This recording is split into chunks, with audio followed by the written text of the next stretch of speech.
Kabanata 1161. Kahit na hindi pa niya sinimulan ang pag-iisip tungkol sa kung anong madilim na ilaw, na nakatakas mula sa itim na kabaungay, tunay na hindi naglakas loob si Gerald na mag-isip ng mas matagal sa anuman sa lahat ng ito, kahit papaano hindi sa sandaling ito.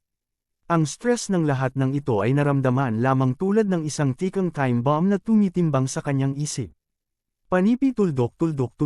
Sinasabi tungkol saan, nasaan si Chester? Tanong ni Gerald, biglang naalala ang tungkol sa kanya. Sa gayon, ang batang Panginoon ay matagal na ring comatose. Ngunit nabawi ang kanyang kamalayan mga kalahating buwan na ang nakalilipas. Gayunpaman, medyo maraming pisikal na pinsala ang kanyang dinanas, lalo na ang kanyang mga binti.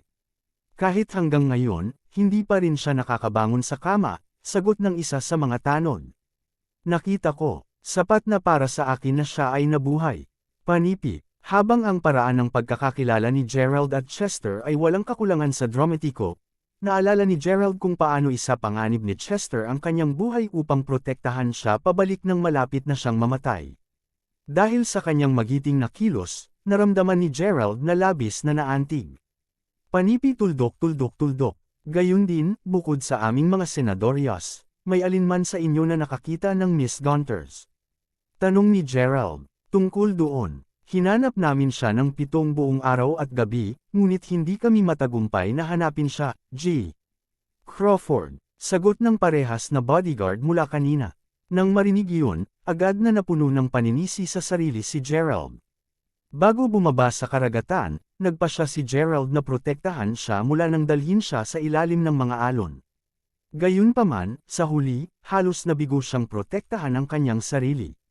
Dahil doon, pinasan niya si Yumi. Ni hindi niya alam kung siya ay buhay pa rin o hindi. Kung hindi lamang siya bumababa doon kasama siya, maaaring nanatili siyang ligtas. Ang pag-iisip niyon ay naging mahigpit ang pagkakapilipit ni Gerald sa kanya. Habang naisip niyang una na magagawa lamang niya ang nais niya sa kanyang kasalukuyang mga kakayahan, sa huli, lahat ay isang walang pag-asa na pagsisikap lamang. Nagsisinungaling lang siya sa kanyang sarili sa buong panahon na ito, upang isipin na ang ilang maliliit na dead anis ay kinakailangan lamang upang mabigyan siya ng hindi kakayahang makipaglaban. Kung hindi pa siya nakaayos para sa suporta sa itaas ng dagat noon, alam ni Gerald na may isang malaking posibilidad na mamatay na siya sa kailaliman ng karagatan sa ngayon. Kahit na, ang pinaka nakakaawang tao sa buong kaganapan na ito ay dapat na Yumi. Patawarin mo ako. Napaisip si Gerald sa kanyang sarili, mapatla ang kanyang ekspresyon. Nang makita ni Jasmine ang ekspresyong iyon sa kanyang mukha, ang paunang kagalakan, nang sa wakas na paggising niya agad na nawala. Kapalit nito, isang napakalaking pakiramdam ng pagkawala ang nagsimulang punan ang kanyang puso. Bakit siya mapapala ng pagkakaroon ng pag-aalala ni Gerald tungkol sa kanya? Medyo sigurado ako na hindi magiging malungkot si Gerald kung nasa sapatos ako. Habang iniisip iyon ni Jasmine, si Gerald mismo ay nag-scan na ulit sa walang hanggang kabaong. Hindi mahalaga kung gaano niya ito tiningnan, gayunpaman, ang kabaong ay tila hindi peke. Kung gayon, marahil ay talagang iniligtas ko ang babaeng nakaputi. Ang mga problema ay patuloy lamang na pagdaragdag sa tambak. Anuman, tila alam ng lolo ang tungkol sa mga pinagmulan ng mga patay na ani na bulaklak. Kapag nakilala ko siya, sigurado akong mauunawaan ko ang tungkol sa mga misteryo nito. Kudlit, pinag-uusapan ng tungkol sa lolo dahil lumipas na ang 1 buwan at kalahati, siya at ang iba pang mga alamat ay dapat na matagal nang. Nagsimula ng kanilang paglalakbay sa pangako ng banal na tubig. Nagtataka ako kung paano silang lahat. Anuman, habang nangako ako sa una na makikipagkita kay lolo at sa iba pa sa sandaling natagpuan ko ang babaeng nasa bangkay ng puti, hindi ko alam kung saan napunta ang kanyang katawan ngayon. Ang kanyang tren ng pag-iisip ay naputol nang ang malungkot na hiyaw ng mga tanod ay biglang narinig sa labas ng manor. Makalipas ang segundo, maririnig ang tunog ng pinto na nabasag.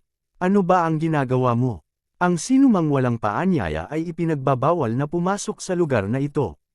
Sigaw ni Gerald habang tumatakbo palabas upang tingnan kung ano ang tungkol sa lahat ng kaguluhan. Pagdating sa pinangyarihan, nakita ni Gerald ang ilan sa kanyang mga bodyguard na humarap sa isang dalaga na mukhang nasa 20. Ang babae mismo ay mukhang sobrang lamig at hindi malapitan. Nakita din ni Gerald ang higit sa 10 malubhang na sugatan ng mga tanod, na pawang nakahawak sa kanilang mga dibdib, na nakahiga sa sahig. Bago pa siya makapagrehistro ng anupaman, marami sa mga natitirang bantay ang nagsimulang sumugod sa kanya habang sumisigaw, "Nililigawan mo ang kamatayan." Inaangat ang kanyang braso at winigiwe ang kanyang kamay ng bahagya. Mabilis na natagpo ang paatros ng mga tanod na para bang lahat sila ay sirang saranggola lamang. Habang pinapanood ni Gerald ang kanyang mga tauhan na bumagsak ang buong lugar, naramdaman niya ang mabilis na pagkibot ng kanyang mga talukap ng mata habang sumisigaw. "Bumaba kayo, mga lalaki." Matapos ihinto ang pag-atake ng kanyang mga nasasakupan, lumingon si Gerald upang mas tumingin ng mabuti sa babae. Habang ang lila at itim na eyeshadow pati na rin ang kanyang medyo madilim na kolorete ay ginawang sobrang kaakit-akit ang babae, hindi yun ang nasa isip ni Gerald sa ngayon. Kung sabagay, alam na niya ngayon kung sino ang babae. Wala siyang iba kundi ang mabait na pamangkin ni Linus, si Kay-ina. Kabanata 1162. Naalala niya kung paano siya tinulungan na makapasok sa manor ng pamilya Yunwick noong nakaraang buwan matapos siyang tanggihan ng pag-akses sa manor ng isa sa mga apprentice ng Yunwick. Sa panahong iyon, naisip ni Gerald na siya ay labis na kaibig-ibig at mabait. Pagkatapos ng lahat, mula sa personal na naranasan ni Gerald, ang mga magagandang babaeng katulad niya ay malayo at kakaunti sa pagitan ng mundo ngayon. Habang iyon ang kanyang paunang impresyon sa kanya, ang ugali ng kasalukuyang Kay-ina ay labis na naiiba mula sa nakilala niya noon. Sa halip na ang kahinahunan na naalala niya sa kanya, nagpapakita na siya ngayon ng matinding kayabangan at kabastusan.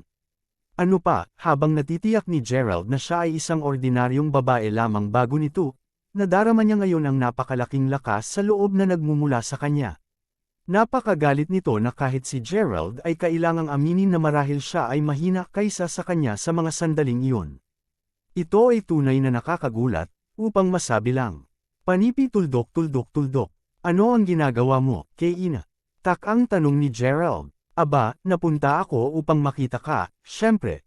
Sagot ng babae habang nakalagay ang magkabila niyang braso sa likuran niya habang nakatingin kay Gerald na medyo fiendishly na para bang nakatitig siya sa isang taong matagal na niyang hindi nakakilala.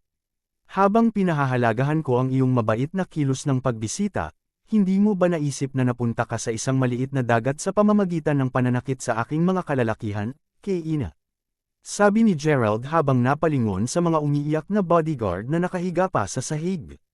"Kasalanan nila ang pagtigil nila sa aking pagpasok. Medyo totoo lang, kung hindi dahil sa ang katunayan na nag-aalala ako na magagalit ka, tinadtad ko na lang ang kanilang mga ulo ngayon. Pinipigilan kong gawin ito para lamang sa iyo, alam mo.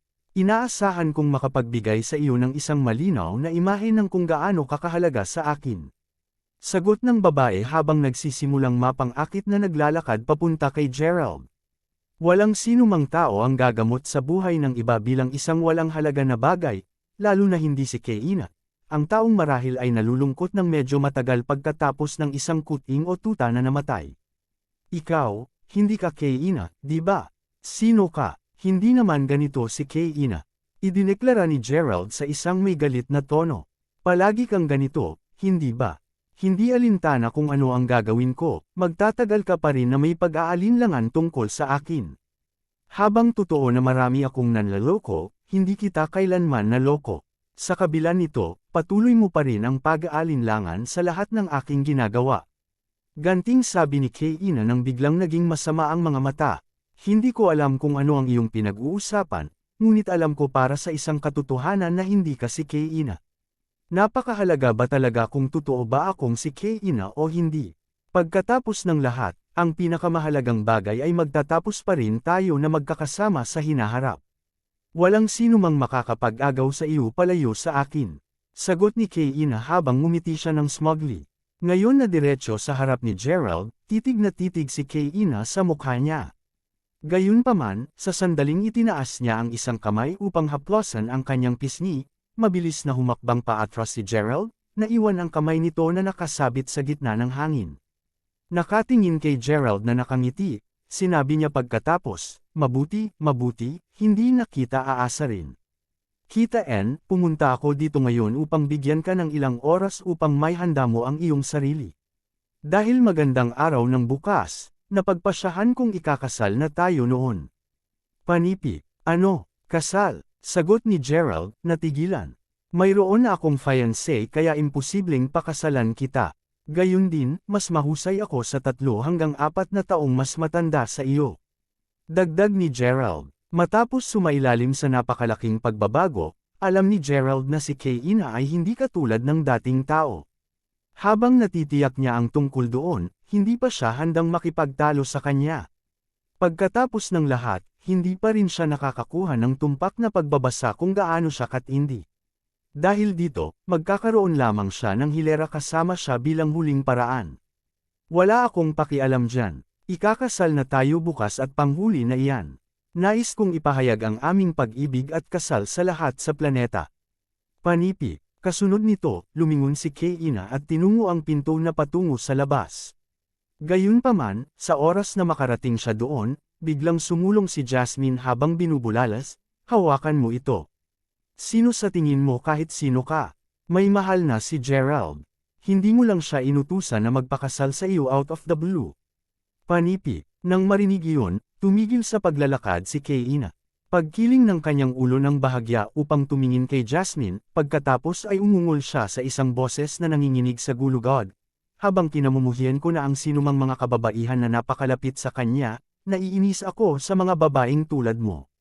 Mga babaeng naglalakas loob na suwiin ang aking mga hiniling.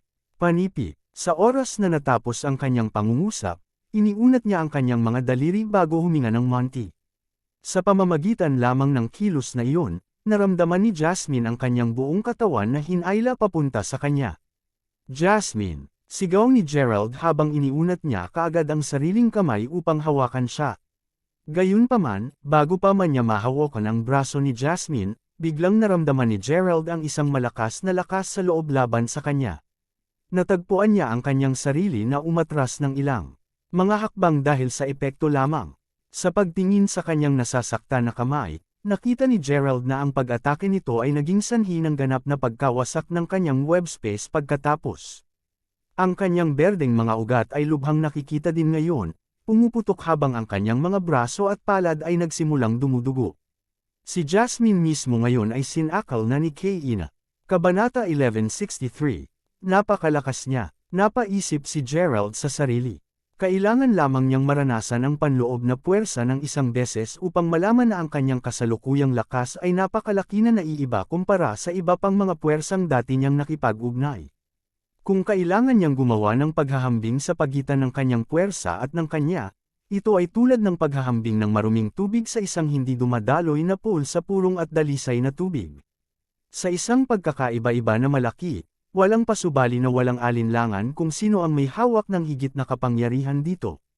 Pinagmasdan ni Gerald ang pamumula ng mukha ni Jasmine habang unti-unting pinapaigting ni Kayla ang hawak sa kanyang puwersa. Mamatay na si Jasmine anumang segundo ngayon kung totoong nais siyang wakasan ni Kayla. Tumigil ka! Sigaw ni Gerald nang mabilis na siyang tumakbo ulit papunta sa kanya. Huwag mag-alala, hindi ko siya papatayin ng ganito. Kung tutuusin, nakikita kong nagmamalasakit ka sa kanya ng sobra. Gayunpaman, isasama ko siya hanggang makuha ko ang iyong sagot. Sagot ni Kayla habang marahang hinawakan ang katawan ni Jasmine.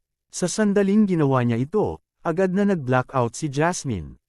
Sa paglabas ni Kayla sa manor, parehong hinabol siya nina Gerald at Bryson.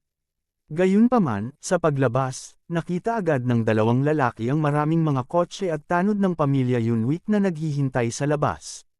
Habang ang walang malay na batang babae ay dinala sa isa sa mga kotse, si Kayla mismo ay tumayo sa harap ng pinto ng isa pang kotse bago igilid ang kanyang ulo upang tumingin kay Gerald. Alam mo, kahit saan ka pumunta, hindi ka makakatakas. Hindi kita hahayaang mawala ka ulit sa akin. Sabi ni Kayla bago isinara ang pinto ng sasakyan sa likuran niya at inutusan ang mga tauhan niyang magmaneho. Jasmine, sigaw ni Bryson, mukhang labis na nag-aalala habang pinagmamasdan ang mga kotseng tumatakbo. Ilang segundo matapos sumigaw si Bryson, nagsimulang umubo ng malakas si Gerald bago samuka ng subaw ng dugo. Ginoo, Crawford, Panipi, Sr. Pagkakita sa kanya sa ganoong estado, agad na pinalibutan siya ni Joshua at ng iba pa. Habang totoo na may malay ngayon si Gerald, nasa halos 70% lamang siya ng dati niyang lakas sa kasalukuyan dahil sa pinsalang natamo mula sa dead anis. Dinagdag iyon sa katotohanang halos durugan ni Keina ang puwersa sa buong katawan ni Gerald nang makipag-ugnay sa kanyang puwersa habang sinusubukang isave si Jasmine ng mas maaga, mayroon na ngayong parehong luma at bagong mga pinsala sa kanya. Siya ay simpleng napakalakas. Dahil sa lahat ng mga pinsala, hindi lamang niya napigilan ang paggulong ng kanyang puwersa at dugo. Matapos ang lahat ng iyon, alam na niya ngayon na kahit sa kanyang rurok na form, magiging mahirap pa rin para sa kanya na labanan ang anumang pag-atake ni Keina. Siya, masyado siyang malakas, nakatatanda. Sa palagay ko hindi mo siya maaaring dalhin maliban kung narito ang master. Sabi ni Joshua, panipi tuldok. Kailangan kong sumang-ayon, sagot ni Gerald habang umiling-iling siya.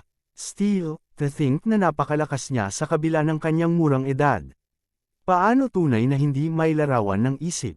Bulalas ni Bryson, ang Keina ay hindi ganoong kalakas. Sa katunayan, alam kong tiyak na hindi iyon si Keina. Anuman, mayroon akong isang magandang husay ng kung sino talaga siya. Sagot ni Gerald habang nakahawak siya sa kanyang dibdib, tinitiis pa rin ang sobrang sakit doon. Sino ang nasa isip mo? Tinanong pareho sina Joshua at Bryson na magkasabay. Gayunpaman, hindi tumugon si Gerald. Sa halip, humarap lamang siya sa manor, nakatingin sa direksyon kung saan nakaimbak ang walang hanggang kabaong. Kung sino siya ay hindi mahalaga. Anuman ang kaso, dahil lahat ng ito ay nangyayari dahil sa akin, hindi ako papayag na ang iba maliban sa akin na masaktan. Huwag kang mag-alala, tiyak na ibabalik ko si Jasmine.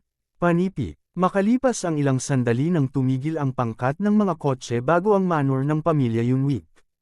Paglingon ko sa likurang upuan, nakita ng driver na nakapikit si Keina. Kasunod nito, pagkatapos ay tumawag siya, narito na kami, miss. Ang pakiramdam kung gaano ang nangingibabaw ang kanyang aura ay wala kahit na kinakailangang magalit ay tiyak na nakakagulat para sa driver at iba pang mga bodyguard ng pamilya Yunwick. Simula sa kalahati ng isang buwan na ang nakakaraan, Miss Yunwick tunay na nagbago ng maraming. Para sa isa, agad na nasabi ng lahat na may mali noon dahil lagi niyang itinatago ang kanyang sarili sa kanyang silid mula sa puntong iyon hanggang sa, habang siya ay sa wakas ay lumabas muli ngayon, ang kanyang agarang tugon ay mag-utos, sa isang mabuting tono, ang pangkat ng mga kotse ng pamilya Yunwick na umalis kasama siya. Kabanata 1164, hanggang sa puntong iyon, walang nakakita sa Keina na kumikilos tulad nito. Gayunpaman, dahil sa kung gaano ito kautaw sa kanyang tono, hindi maiwasang sundin ng bawat isa sa kanya ang bawat salita. Ang kanyang kahanga-hanga ay napakalakas. Anuman, matapos masabihan na dumating na sila, simpleng lumabas na si Keina sa sasakyan at nagsimulang maglakad papasok sa manor. Sa loob mismo ng manor, tila isang kaguluhan ng pamilya ang tila nagaganap. Bukod sa katotohanan na maraming mga Yunwick ang kasalukuyang nakatayo, si Freya mismo ay kasalukuyang naglalakad papunta rito, na mukhang balisa. Ang isyu ay nagmula sa katotohanang una niyang binalak na magmadali sa paliparan upang kunin ang isang kaibigan. Gayunpaman, agad niyang napagtanto na kinuha ni Keina ang lahat ng mga kotse ng pamilya kasama niya. Man lahat, isinumpa ni Freya sa kanyang isipan. Si Keina ay anak lamang ng kanyang pangatlong tiyuhin, na nangangahulugang wala siyang mataas na katayuan. Sa pag-iisip na talagang siya ay magiging matapang upang mailabas ang pangkat ng mga kotse, kahit na si Freya, kumbaga, ang nag-iisa na magagamit. Paano ganap na nakakabigo? Habang patuloy si Freya nagalit, sa wakas ay nakita niya si Keina na dahan-daang pumapasok sa grupo ng Yunwicks. Dapat talagang disiplinahin natin ng maayos si Keina sa oras na ito, tatay. Kahit na siya ay mula lamang sa pamilya ng ikatlong tiyuhin, siya ay unti-unting nagiging mas walang pakundangan sa pamamagitan ng pagrespeto sa kanyang mga nakatatanda. Idineklara ni Freya, habang walang sinabi si Linus, ang mga magulang ni Keina ay mabilis na tumakbo papunta sa galit na babae bago sinabi, disiplinahan namin ang aming sariling anak na babae, binibini. Dahil ginagamit niya ang mga mapagkukunan ng pamilya, nasa sa iyo kung nais mong disiplinahin siya. Anuman, tuturuan ko pa rin siya ng isang aralin. Galit na ungol ni Freya. Kahit na nais ni Freya na bigyan si Kaina ng isang piraso ng kanyang isip sa lalong madaling tumayo siya sa harap niya, hindi tumitigil si Kaina sa paglalakad. Sa katunayan, hindi man lang siya binati kahit kanino. Halos kahit na wala siyang nakita kahit kanino sa loob ng manor, nagpatuloy lamang si Kaina sa pagtungo sa kanyang silid ng walang salita. Siyempre, iyon ay nagsilbi lamang upang palakasin ang galit ni Freya. Sa isang galit na tono, sumigaw si Freya, "Hoy, Kaina! Hindi mo ba kami nakita na nakatayo dito? Hindi mo ba talaga kami babatiin? Anuman, bakit mo ginamit ang lahat ng mga kotse ng pamilya ng walang pahintulot? Habang nandoon kami, panipi." Bagaman maraming sasabihin pa si Freya, sa oras na makita niya ang babae na kasalukuyang kinakaladkad ng mga tanod ng kanyang pamilya, ang kanyang boses ay dahan-dahang napahuli sa gulat. Hindi lang siya din ang nakaramdam ng ganoon. Ang pangalawang Linus at ang iba pa ay nakita siya, lahat ay malabo. Miss Fenderson, bakit, Yuto na sabi ni Linus na ang mukha ay namumutla na. Pagkatapos ng lahat, ito ay tumagal ng labis na pagsisikap lamang upang mapalayo siya noon. Upang isipin na talagang nakuha siya ng isa sa mga miyembro ng kanyang pamilya. Hindi ba ito ang magiging sanhi upang tunay na mapuksa ang kanilang pamilya sa oras na ito? Ikaw, talagang ibinalik mo ulit dito si Miss Fenderson. Sigaw ni Freya sa kanyang pagkataranta. Narinig iyon, humarap si Kaina upang harapin ang natitirang mga Yunwik, partikular na nakatitig kay Freya. Sa sandaling maramdaman niya ang malamig na titig ni Kaina sa kanya, agad na nagsimulang manginig si Freya. Parehong takot at gulat, naramdaman ni Freya na parang itinapon siya sa ilang nagyayelong piitan. Matapos ang patuloy na pagtitig sa kanya ng kaunting sandali, pagkatapos ay nginis siya ni Kaina, "Mula ngayon, lahat ng bagay sa pamilyang ito ay nasa akin na, at kasama ka nito. Bumaba ka na, panipi." Kasunod nito, pasimpleng ikinumpas ni Kaina ang kanyang kamay at agad na itinapon si Freya. Sa pamamagitan lamang ng kanyang pangutya na tunog na labis na mapang-api, wala sa mga Yunwik ang naglakas loob na labag sa kanyang desisyon, kahit kay Linus. Sa isang paraan, halos pakiramdam na ang anumang inutos niya ay dapat sundin kahit anuman. Si Freya, na nakahiga na sa lupa, ay sobrang kinilabutan na kahit na gumapang pabalik. Tumutok sa takot, pinanood niya habang patuloy na dinadala ni Kaina si Jasmine pabalik sa kanyang silid. Makalipas ang ilang sandali, si Jasmine ay dinala sa silid ni Kaina, at sa sandaling siya ay pinalaya, sinaman siya ng tingin ni Jasmine bago sinabi. "Nakilala ko si Kaina dati. Mabait siya at banayad. Pagkatapos ng lahat, ang aking lolo, nakababatang kapatid na babae, at si Master Joshua ay nanatiling ligtas sa buong panahong iyon sa kanyang lihim na tulong.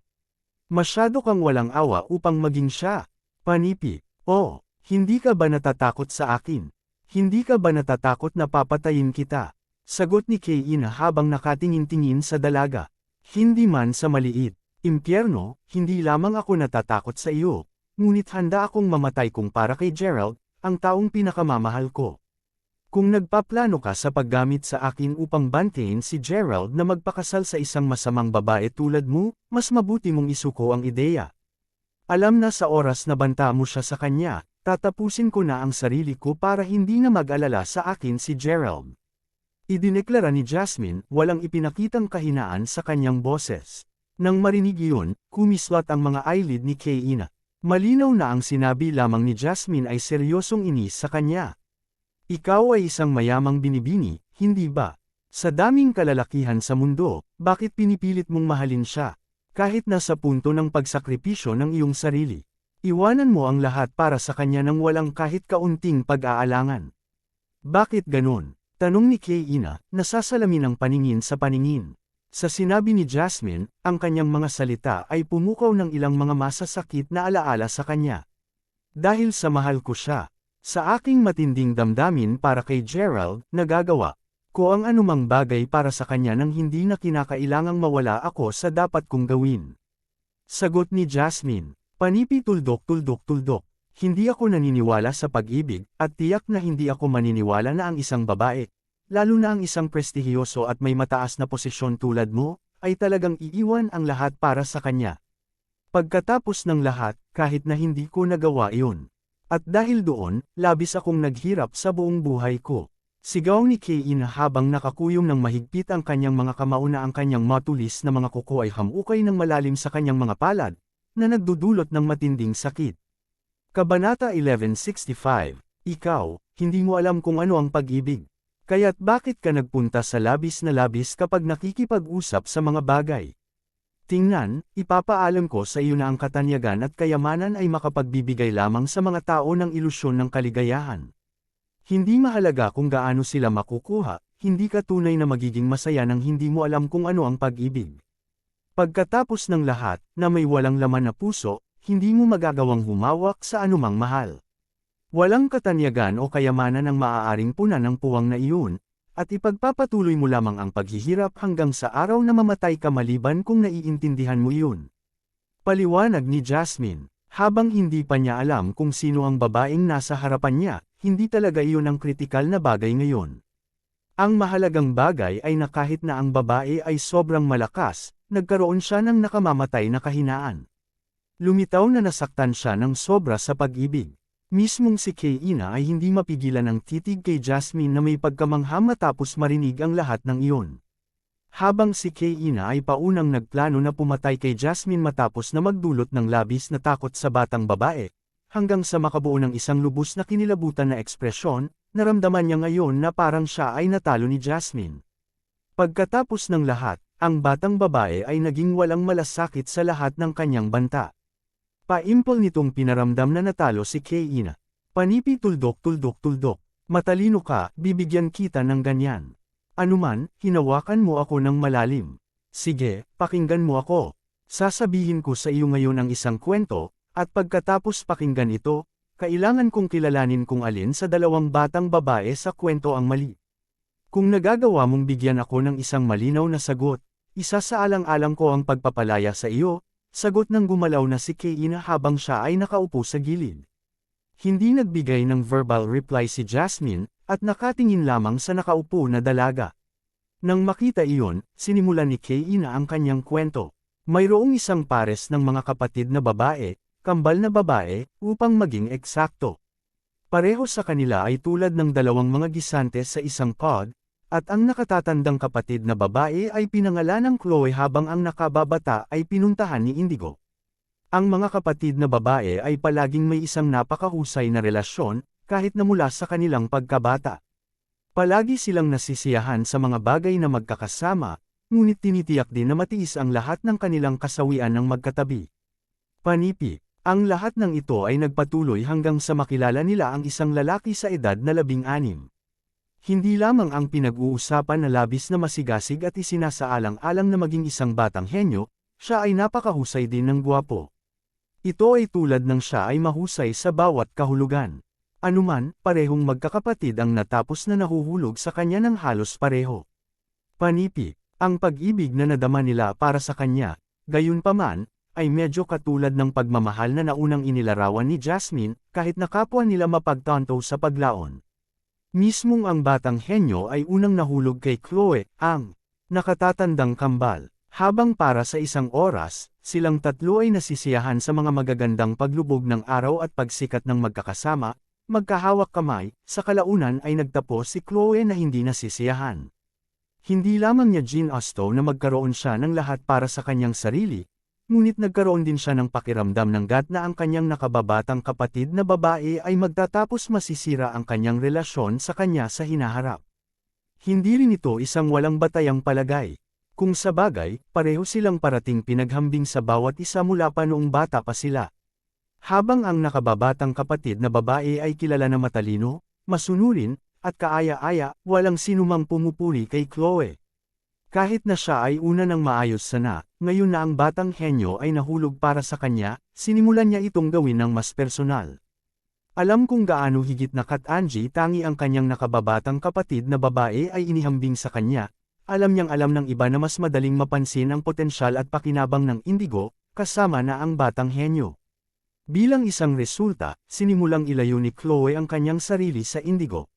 Sa paglaon, sinimulan pa niya ang pag-target sa kanyang nakababatang kapatid na babae. Sa kabila ng lahat ng iyon, palaging tiisin ni Indigo ang ugali ni Chloe. Sa pagkabigo ni Chloe, mas pinaraya siya ng Indigo, mas malinaw at mas malakas ang naging kalamangan niya. Hindi nais na lumipas, nagpa siya si Chloe na buuin ang kanyang sariling aura, na aabutan ng kanyang nakababatang kapatid. Gayunpaman, mas mahirap siyang sanayin upang makamit iyon, mas walang prinsipyo na natapos siyang maging. Maya-maya, tuluyan na siyang nabulag ng katanyagan at kayamanan, nawawala ang sarili pati na rin ang mga paunang hinahangad. Maya-maya pa, nangyari ang isang insidente kung saan tumabi si Chloe sa linya. Dahil sa kanyang mga aksyon, lahat ay natapos na tumayo laban sa kanya at kasama rito ang kanyang nakababatang kapatid na nagtapos sa pakikipaghiwalay sa kanya.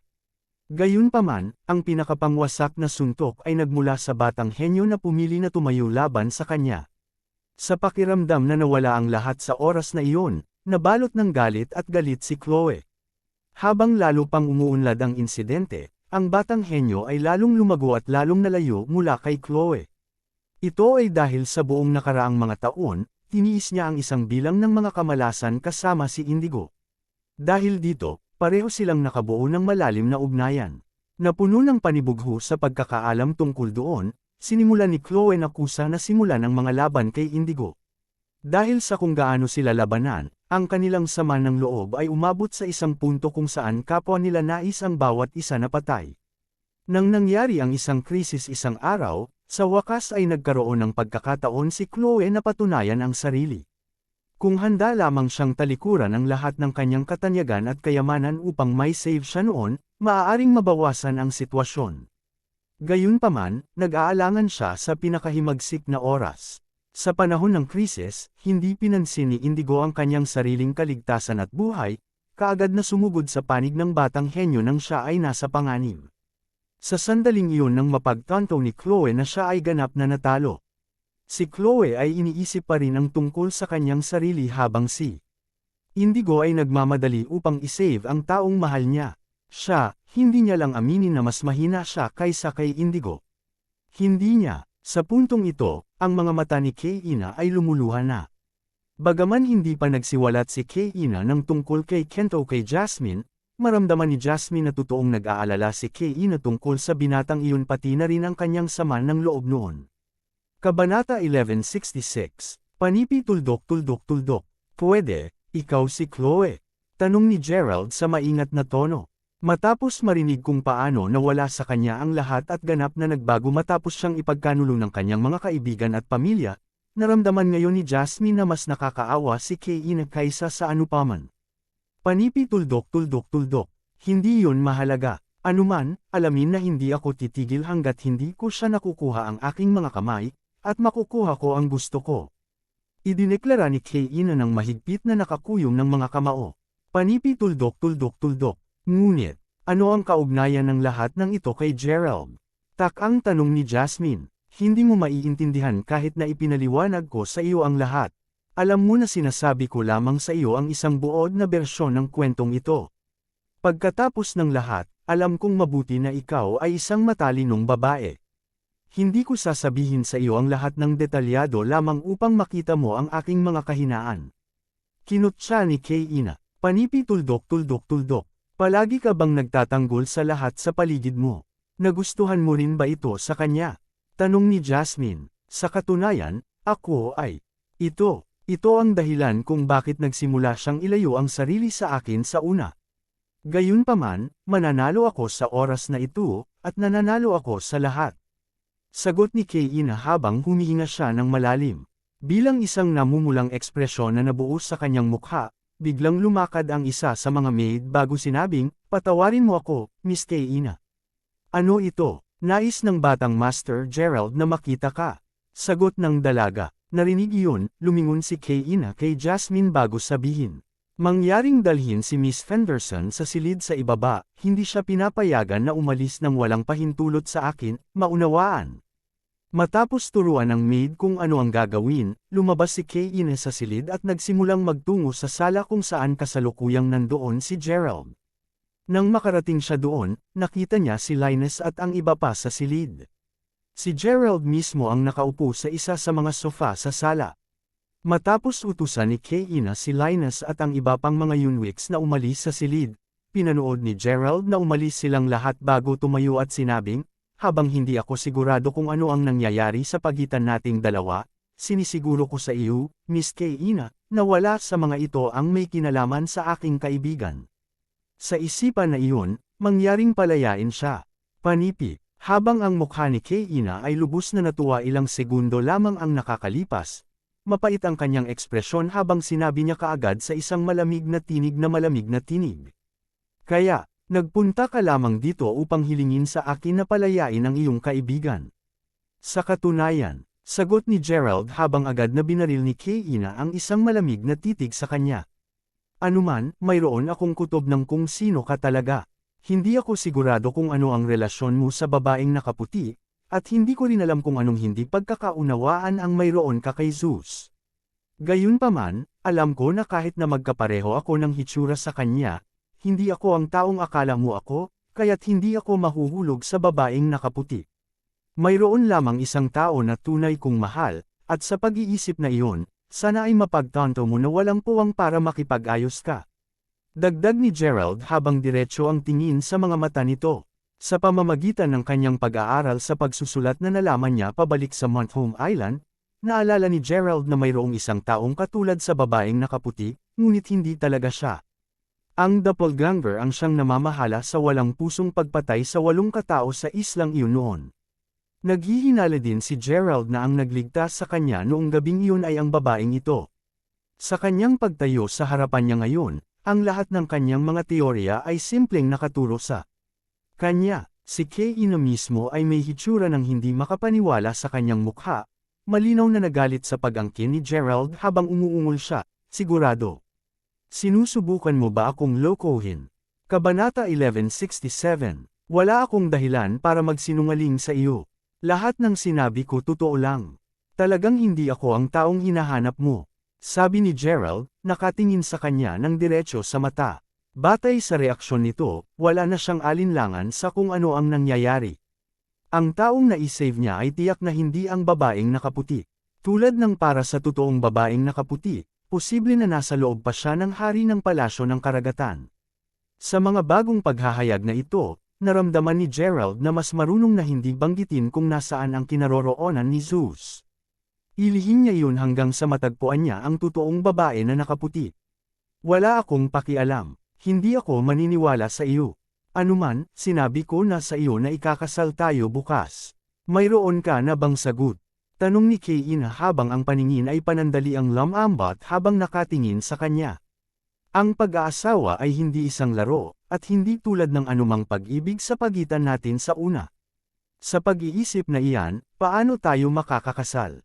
Sagot ni Gerald na may mapait na ngiti. Siguradong walang laro, sang-ayon ako doon. Anuman ang kaso, nangangahulugan ba iyon na talagang walang puwang para sa karagdagang talakayan sa pagitan natin? Ang nag-iisa lamang sa iyong puso ang iyong minamahal. Tanong ni Keina habang nakataas ang kilay. Naririnig na walang tugon mula kay Gerald, pinandilatan siya ni Keina ng mga punyal habang idinagdag niya, nakikita ko. Kaya ganoon ang mangyayari. Nakukuha ko kung saan ka nagmumula, ngunit dahil lang sa hindi mo ako mahal ngayon, hindi ito nangangahulugang hindi ka na magtatapos sa pagmamahal sa akin sa hinaharap. Ipagmamakaawa kita sa akin ng taos puso na mahalin ako balang araw. Panipi, kasunod nito, itinuro niya ang magkabilang balikat at noo ni Gerald na sunod-sunod. Pagkalipas ng isang segundo, naramdaman ni Gerald na nanigas ang kanyang buong katawan. Hindi siya makagalaw ng kalamnan.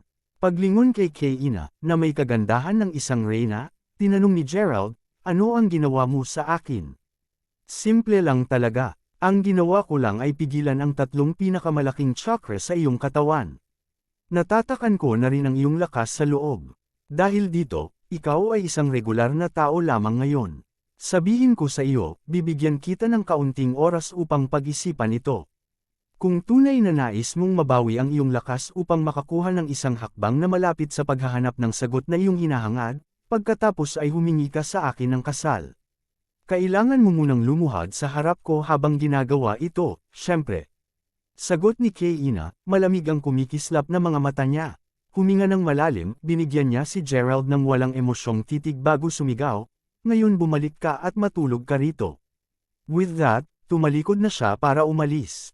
Sa buong panahong ito, Ang iba pang mga Yunwik ay nakatayo sa labas, nakikinig ng mabuti sa kanilang pag-uusap. Si Linus mismo ay pinagpapawisan na. Naisip niya dati na ang Holy Witchcraft ay isa ng hindi kapanipaniwala na powerhouse. Gayunpaman, nagbago yun nang malaman niya ang tungkol sa pagkakaroon ni Gerald. Para sa isang oras, nakumbinsi na niya ang kanyang sarili na si Gerald ang pinakadakilang sa dakila.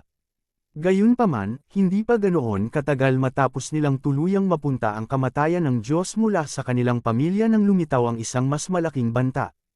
To think that person would be Keina. Sa kanilang mga puso, lahat ay may kamalayan na ang kasalukuyang Keina ay hindi na ang parehong mabuting batang babae na dati nilang alam. Ang pagbabago niya ay sobrang nakakaligalig. Pagbalik sa Gerald, alam niyang hindi pa hinihila ni Keina ang kanyang binti. Totoo sa kanyang salita, agad niyang nalaman na hindi na niya ma-access ang kanyang lakas. Bilang isang resulta, alam niya na hindi na siya makatiis ng anumang pag-atake, kahit papaano. Ang pinakapangit na bahagi ay ang mga pinsala na dinanas ng kanyang katawan na ngayon ay mas masakit ang pakiramdam. Dapat mayroong isang paraan upang dalhin siya. Dapat mayroong. Napaisip si Gerald sa sarili. Akmang aalis na siya, napansin ni Freya na si Keina ay hindi pa rin naglalakad ng napakalayo.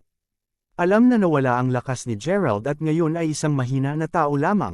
Sumugod sa kanya si Freya na may nakasisilaw na mga mata habang sumisigaw, "Ikaw na walang puso. Gaano ka manggahas na ipakita ang iyong mukha dito upang tanggihan lamang ang aming mahal na si Keina? Bubugbugin kita hanggang sa mamatay para doon." Panipi. Siyempre, ginagawa lamang niya ang lahat ng ito upang makamit ang magandang panig ni Keina. Gayunpaman, bago siya makalapag ng sampal, naramdaman niya ang isang mahigpit na kapit sa kanyang palso. Huminga, lumingon si Freya at nakita na si Keina pala iyon. "Bit mo siya hanggang sa mamatay. Wala kang karapatang gawin ito. Umalis ka na," sigaw ni Keina habang hinahagis niya si Freya sa tagiliran. Paglingon muli kay Gerald, sinabi ni Keina, "Balang araw, mauunawaan mo na ginagawa ko lang ang lahat ng ito sa iyo. Inaasahan kong hindi mo ako bibiguin dahil sisirain ko ang anumang hindi ko magawa kumuha, walang sino man ang dapat magkaroon ng hindi ko maaaring magkaroon." Panipi. Sa pamamagitan nito, dahan-dahang iniwan ni Gerald ang manon ng Yunwik habang nakahawak siya sa nanghihina niyang katawan. Hindi niya akalain na makikipagkita siya sa isang mahirap na kalaban tulad nito. Anuman, habang sinasabi sa kanya kung nasaan si Zeus sa kasalukuyan ay tiyak na makakatulong sa kanyang kasalukuyang sitwasyon, sinabi sa kanya ng kanyang gat na huwag ibunyag ang impormasyon, at nagpa siya si Gerald na magtiwala sa kanyang intuition. Kabanata 1168. Kung tutuusin, tila may kaugnayan si Zeus sa kanya, at si Jasmine ay dinakip pa rin niya. Anuman, nang makabalik siya sa manel ng Montholm Island, agad siyang sinalubong ng paningin ng isang pangkat ng mga tao sa paligid ng manor. Lahat ay nakadamit ng mga kakatwang hitsura, at daan-daang mga ito ang humahadlang sa pasukan ng manor. Gayunman, ang higit na nakakuha ng atensyon ni Gerald ay ang ilan sa kanyang mga bodyguard na nakahiga sa lupa. "Batang Panginoon, bumalik ka na," sigaw ng ilan sa kanyang mga bodyguard, na may malay pa rin na nasa sabik sa sandaling makita siya. Napagtanto na naruroon siya ngayon, agad na nagsimulang maglakad patungo sa kanya sina Joshua at Lord Fenderson. Kapag nauna na sila sa kanya, kaagad na nagpaliwanag si Bryson, "Ito ang lahat ng mga miyembro ng Holy Witchcraft, Gerald. Ang master ng Holy Witchcraft ay personal na dumating ngayon upang salubungin ka." Panipi. Narinig iyon, alam agad ni Gerald kung para saan sila. "Kaya ikaw si Gerald?" tanong ng isang matandang babae habang siya ay umusad. Malinaw na siya ang Panginoon ng Holy Witchcraft, at sa kabila ng pagiging nasa 8 taon na, ang kanyang balat at buhok ay tila halos mamula. Mukhang wala ring maraming mga kunot sa mukha niya.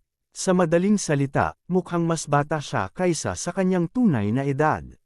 Pagpunta sa pangalang Tiara, narinig niya na ang isang makapangyarihang binata na banyaga sa Montholm Island ay pinalo ang isa sa mga miyembro ng Holy Witchcraft. Sa sinabi sa kanya, ang taong iyon ay hindi nagkaroon ng pagkakataong labanan laban sa binatang iyon. Tulad ng kung hindi ito sapat, inalis pa ng binata ang kanyang apo. Nang walang katulad na nangyayari sa banal na mangkukulam noong nakaraang siglo, alam ni Tiara na kailangan niyang makita ang binatang iyon para paniwalaan niya ito. Sa katunayan I am, sagot ni Gerald sabay tango. Ikaw ay walang anuman kundi isang may sakit na nanghihina, hindi ba?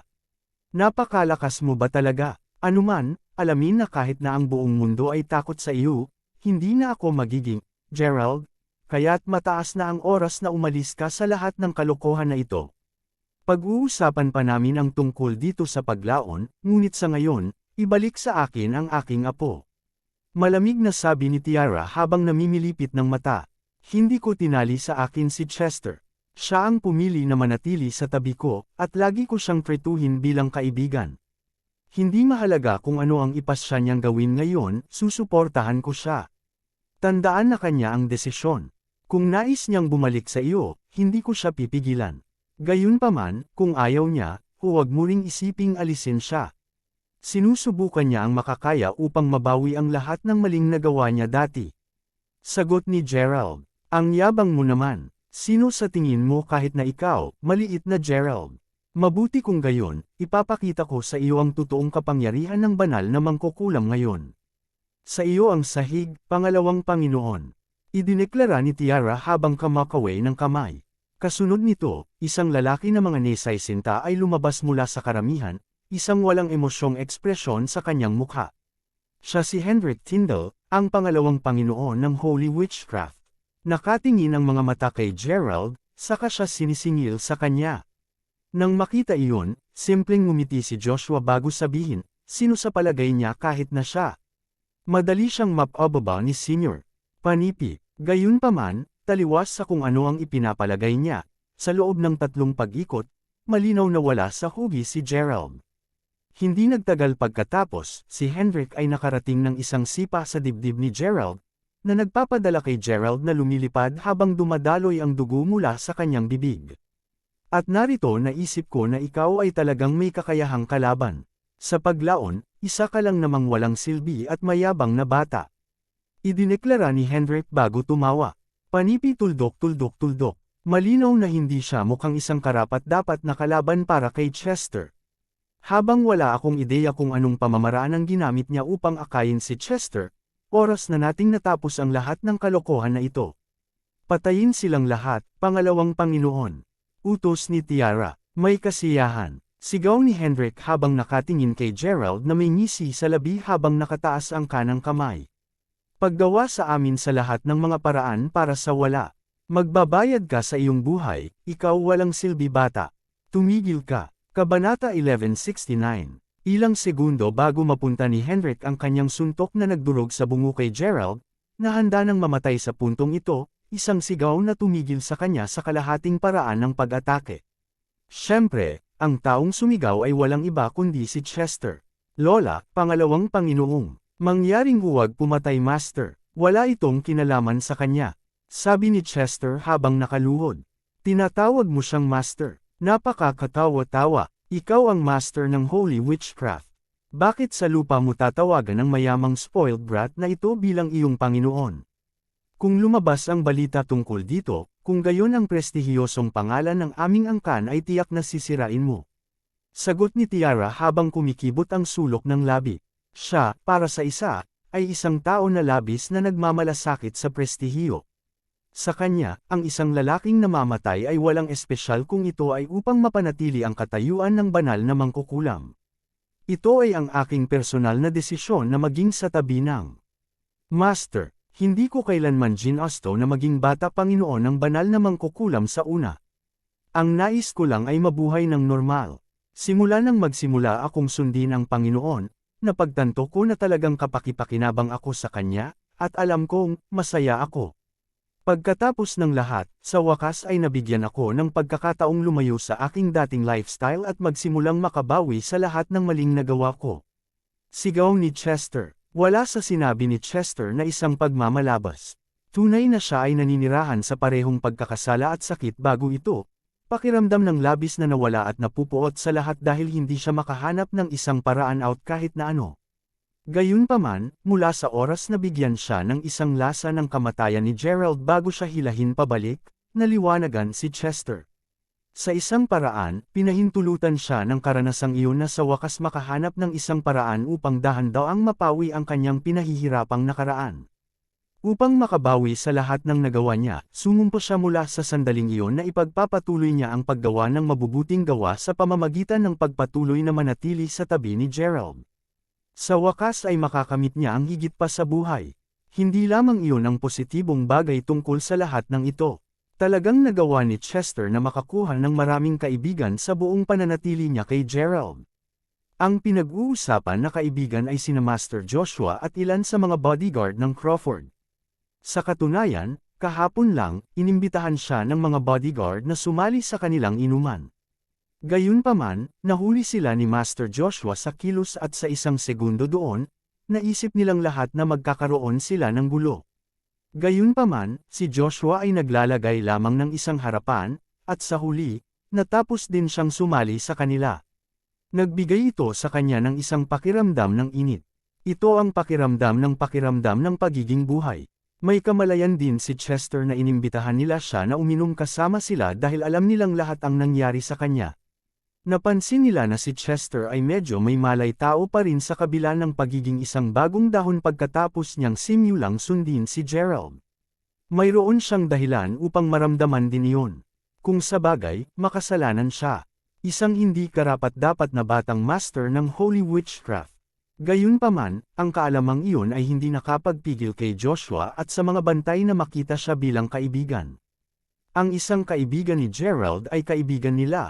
At ito ay sa sandaling iyon nang malaman ni Chester na maaari niyang ibahagi ang anumang nasa isip niya sa kanila. Ito ay walang kakulangan ng pagpapalaya, at sa ilang sandali, totoong naniniwala si Chester na sa wakas ay nakalakad na siya palayo sa kanyang nakaraan.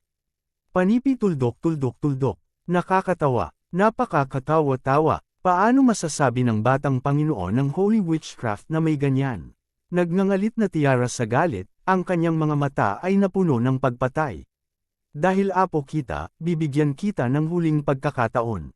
Patayin mo si Gerald at papayagan kang mabawi ang iyong pamagat ng batang master ng Holy Witchcraft. Dagdag ni Tiara, nakatingin sa mabangis na babae, mahigpit lang na nakakubkob ng mga kamao ni Gerald. Kung hindi lang natataka ni Keina ang kanyang kapangyarihan. Huwag mo akong ulitin, binalaan ni Tiara, kahit na kailangan kong mamatay, hindi ko sasaktan ang aking Panginoon. Bakit mo siya gustong patayin ng sobra, Lola? Iniwan ko na ang Holy Witchcraft at natapos ko na ito. Mangyaring iwan mo na lang kami. Sagot ni Chester habang agad niyang sinimula ng paulit-ulit na pagbaba ng noo niya sa lupa. Habang ang dugo ay nagsimulang tumulo sa kanyang noo, ang galit na Tiara pagkatapos ay sumigaw, ikaw ** ng isang apo. Mabuti naman, kung hindi mo ito gagawin. Papatayin ko lang ang walang kwentang bata na ito. Panipi, sa nasabing iyon, itinaas niya ang kanyang kanang palad at, itinutungo ito sa ulo ni Gerald, agad na nagsimulang singilin sa kanya. Kung wala ang kanyang lakas sa loob, alam ni Gerald na hindi niya maiiwasan ang pag-atake, kaya't maaari lamang siyang mag-brace para sa epekto. Isang malakas na thud, ang maririnig, habang namumula ang mga mata ni Gerald. Gayunpaman, ang pamumula ay hindi dahil sa pag-atake. Hindi, ito ay sa labas ng lubos na pagkabigla. Si Chester ay naghit para sa kanya, at dahil doon, natapos na madurage ang bahagi ng kanyang bungo. Ang pinakamasamang bagay ay, malinaw na napigilan ni Tiara ang kanyang atake nang tumayo si Chester sa harapan ni Gerald. Kahit na, ang matandang babae ay nagpatuloy sa gawa pa rin. Sa dugo na dumadaloy mula sa bibig ni Chester, siya ay nahulog sa lupa sa harap mismo ni Gerald. Chester, Kabanata 1170, ang dagandong ay nagmula kay Gerald na ang mga mata ay ngayon ay dugo na habang tinititigan ang lahat ng dugo na kasalukuyang dumadaloy mula sa bibig ni Chester. Tulad ni na Joshua at Lord Fenderson kaagad na sumugod, ang nanginginig na si Chester ay nauuto, Master, ito, masakit.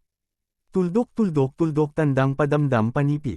Tinakpan ang kamay ng mga sugatang bahagi ng ulo ni Chester, tinangka ni Gerald na pilitin ang kanyang kapangyarihan na iligtas siya habang sumisigaw, mabuti ka. Manatili ka sa akin, panipi. Ito ay, huli na. Why alam mo, Panginoon?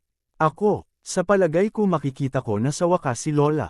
Matapos ang maraming taon, mukha pa rin siyang isang 8 taong gulang na bata. At, ang kanyang ngiti, ang kanyang tawa, ang ganda nila gaya ng dati. Sagot ni Chester, dahan-dahang hamina ang boses niya habang maraming dugo ang damaloy mula sa kanyang bibig. Makikita ko ito ngayon. Nagbabangka siya ng isang bangka. Sinasabi niya sa akin na pupunta kami, upang makita ang paglubog ng araw ng magkasama. Kami, sa wakas ay muling magkakasama kami. Napakaganda. Idinagdag ang naghihingalong Chester, ang kanyang nanginginig ay dahan-dahang hamina at hamina. Miss na kita. Lola, iyon ang huling sinabi ni Chester habang ang kanyang kamay ay dahan-dahang lamata. Chester, sigaw ni Joshua, gayunpaman, walang halaga ng pagsigaw ang makakatulong. Nakahinga na si Chester ng kanyang huling hininga. Sa kabila ng emosyonal na tagpo, si Tiara mismo ay simpleng lumayo ang tingin. Kahit na si Hendrik ay kinamumuhian sa kanyang tingin habang iniisip niya sa kanyang sarili, well hindi ba ito mahusay? Upang isipin na ang batang Panginoon ay talagang gagawin ang lahat ng ito upang magalit ang Panginoon ng banal na mangkukulam. Anuman, ngayon na siya ay patay na, kung gayon. Nangangahulugan iyon na ang posisyon ng hinaharap na master ng banal na mangkukulam ay mahuhulog sa. Habang nakangisi si Hendrik sa sarili, lumingon si Gerald kay Tiara habang umungol siya, napili na siya upang magsimula ng isang bagong buhay. Handa na si Chester na simulan ang paggawa ng mabuti pagkatapos ng lahat ng maling nagawa niya. Paano mo magawa isang bagay na tulad nito sa iyong sariling apong may kaugnayan sa dugo? Panipi, karapat-dapat siyang mamatay dahil sa pagiging kaiya-hiya sa banal na mangkukulam. Sagot ni Tiara sa galit na si Gerald. Alam mo, narinig ko mula kay Chester na ikaw ang pumatay kay Lola Dean. Isa kang masamang matandang babae. Tiyak na mamamatay ka sa isang pangit na kamatayan isang araw. Sumpa ni Gerald. Ano? Ikaw, papatayin kita. Umungol kay Tiara sa sandaling marinig niya ang mga salitang, matandang babae. Iyon ang huling bagay na nais niyang tukuyin. Tulad ng pag-alit na sana ng matandang babae papunta kay Gerald, isang itim na kotse, na kinilala ni Gerald na isa sa mga Yunwick, ang huminto sa malapit sa kanila. Kasunod nito, agad na lumabas ang driver ng kotse bago sumigaw, mangyaring, sandali lang. Isang nasasakop ng mga Yunwick. Paano mo tatangkaing pigilan ako? Sagot ni Tiara na nakakunot ang noo. Nais kang makita ni Lady Kaina. Ano, Kaina? Sino sa tingin niya kahit sino siya? Paano ba ako naglalakas loob na utusan niya ako? Ungol ni Tiara, ang kanyang galit na galit sa puntong ito. Mangyaring huwag magalit, Master Tiara. Bago ang ano paman, sinabi sa akin ni Lady Kaina na ipakita ito sa iyo. Sinabi niya na mauunawaan mo sa sandaling buksan mo ito. Sabi ng driver habang hinahagis niya ang isang kahon kay Tiara. Nahuli ito, binuksan ito ni Tiara upang makita kung ano ang big deal. Pagkalipas ng mga segundo, subalit, ang kanyang katawan ay agad na nagsimulang manginig ng ligaw habang nanlalaki ang kanyang mga mata. Panipi tuldok.